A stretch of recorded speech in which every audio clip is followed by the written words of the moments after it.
over the next 7 weeks on my YouTube channel, I am going to be taking you through a mini course of the private practice workflow. Now, what is a private practice workflow? Basically, what it is all of the admin procedures for your client journey from start to finish. So if you think about everything that you need to do for a client from when they first inquire with you until they finish with you, all of the procedures in there are what I call the private practice workflow, and there are 7. So the first one is the inquiry. The second one is onboarding. The third one are the regular bookings. The fourth one is communication.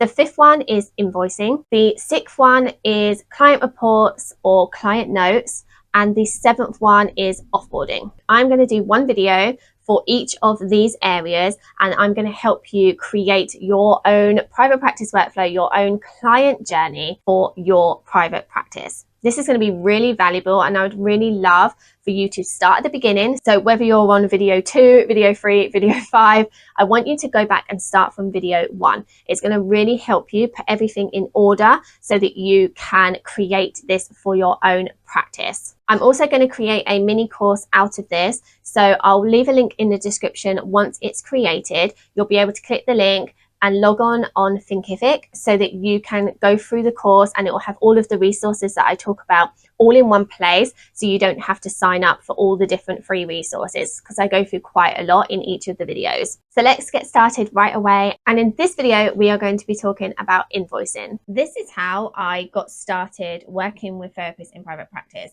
For the first 3 or 4 clients I worked with, all I did when I first started was invoicing. It was the first thing that they thought about outsourcing because it's really admin heavy. It also brings up things around your own money mindset and your own money struggles when it comes to invoicing clients. I think it's also why a lot of therapists have such big low fee programs. So where they set a certain rate for their practice, but then a lot of therapy clients end up paying less than that. Because if somebody asks for a discount or says they can't afford it, you know, you're in a profession that is caring and wants to help people. And so generally you will let people pay less than you really need.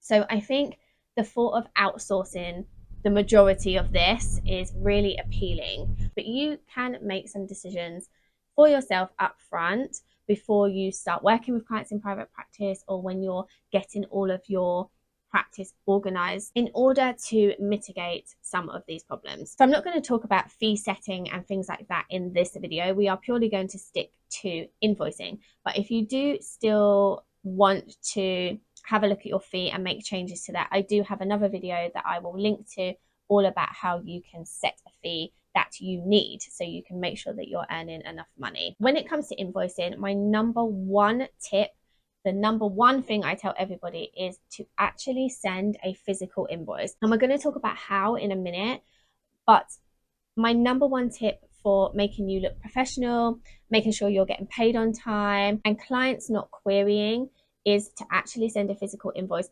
rather than just expecting the client to remember to pay. I have been in therapy many times, and not once have I ever been sent an invoice from any of the therapists that I have worked with.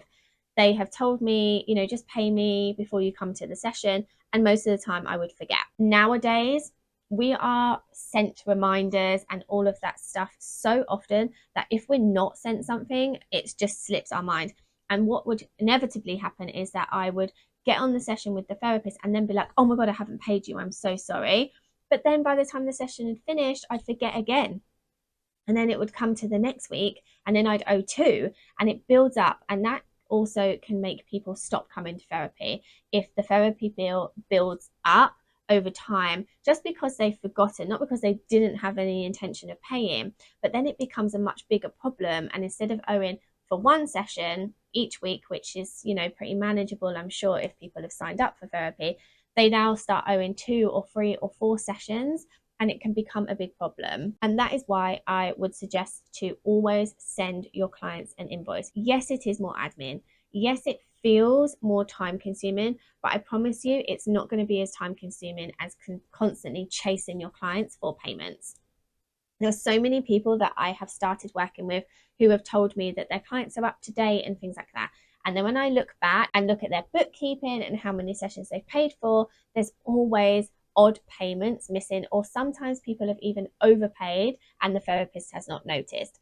So if you have an invoicing system of some sort, then you'll be in much more control of your finances and you will know exactly where you are in terms of your clients' payments. I do have lots of resources all on invoicing. So the first one is a free resource and it's the best way to invoice in private practice or something like that. And it basically goes through the pros and cons of lots of things that I'm going to talk about today.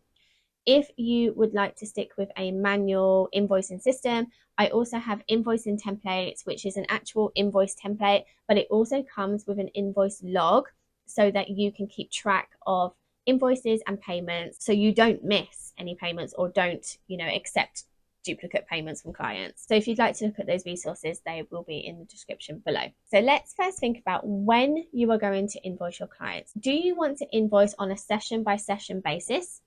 Would you like to invoice in advance for like maybe a month of sessions at a time, or maybe retrospectively for what clients you have seen in the previous month?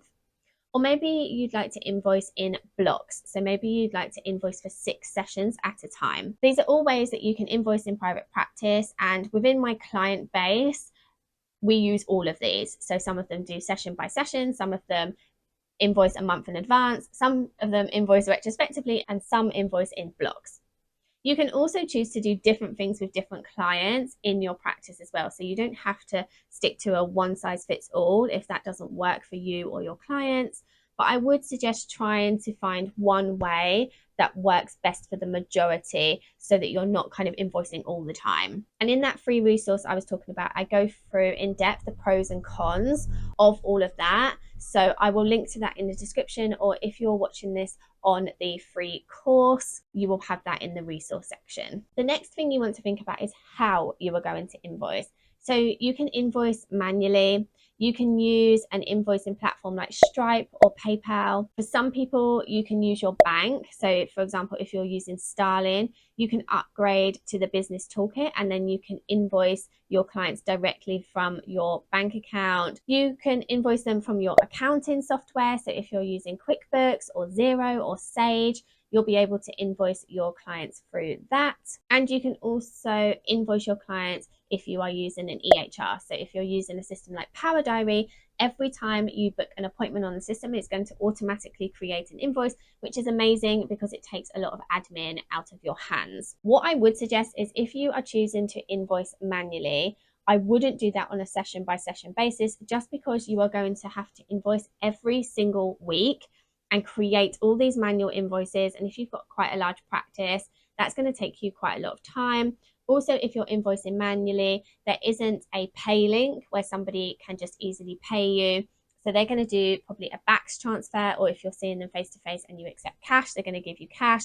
And that can get really messy because you, again, are constantly having to check who's paid, mark it off, and things like that. So if you are using my manual invoice templates or your own, I would highly suggest invoicing in monthly sessions. So you invoice for the whole month in advance or invoice for the whole month retrospectively. So at the end of the month, you'll see, okay, who did I see this month, and then invoice them just for that one time. Also, if you're only accepting backs payments, that can be quite annoying for clients to have to remember to go online and send the money to you. Whereas if you are sending them a pay link, then they can just click a link and make the payment, and it's much easier. So you do also want to think about how easy it is for clients to pay you, because the easier and more convenient it is, the higher chances that you're going to get paid on time. As I've said, I've worked with therapist clients since 2016, and invoicing is one of my specialities, I would say.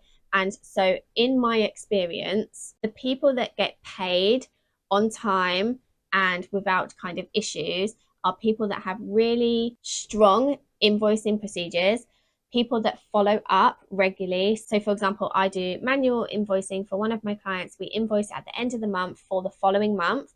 And if people haven't paid 3 days past the due date, we will send reminders, and we'll constantly send reminders to people until they make the payment. And so generally we have about maybe 15% of people that don't pay on time. Out of that 15%, 10% of those will then pay on the first reminder, and then the last 5%, which is maybe like 1 or 2 clients, just need that second reminder and then they'll pay. And we always know where we are with these payments thanks to the invoicing log. So I can always match up a payment to the invoice and it's really clear. So no payments are ever missed. And if there are any duplicate payments, we can pick that up really, really quickly. So that brings me on to the third part of invoicing, which is how are you going to accept payments? So you can accept cash if you are working face-to-face with clients. I think this has major drawbacks because you are going to have to put that money in the bank. So you're going to have to do bank runs, which if your town is anything like mine,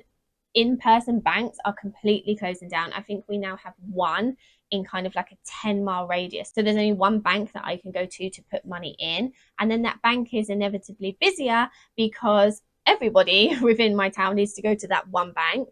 And so I'm spending more time there. So that is why I personally would not accept cash for any payments. You also need to make note that that person has paid somewhere, and that would be separate from another way that you are checking that people have paid. So it's just another thing to remember. You can accept backs, which is a bank transfer. So somebody just transferring the money directly from their bank to your bank. So you can definitely accept backs transfers. You can do online payments. So if you have set up Stripe or PayPal or your EHR, or another way of people being able to click a link and make a payment, that is a way that you can accept payments. And you can also accept payments where you have a card machine and people physically, pay with their card like they would do in a shop or for the hairdressers or something like that if you are seeing people in person.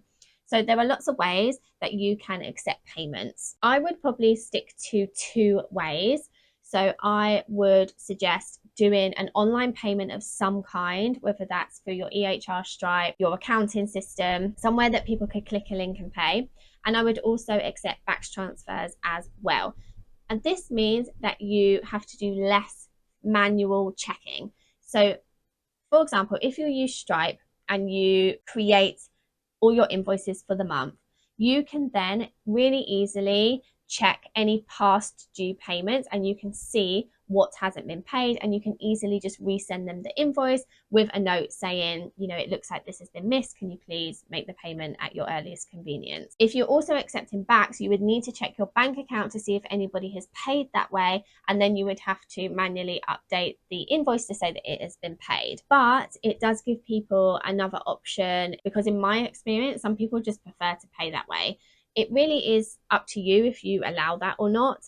But I would suggest offering them a couple of ways, because I just think that, again, the easier and more convenient it is, the better for you. You may also be worried about changing your invoicing procedure. And let me just say that every single person we have worked with, whether we've done an online setup for them, whether we've just taken over their invoicing, or whether we've started working with them day to day, we have always introduced an invoicing procedure, and sometimes that has meant big changes. So once we moved a therapist who was charging people on a session by session basis, they wanted to stick to manual invoicing. So in order to do that, we really needed to invoice a month in advance. That was a conversation. So the therapist had a conversation with clients in the session to advise why this was happening.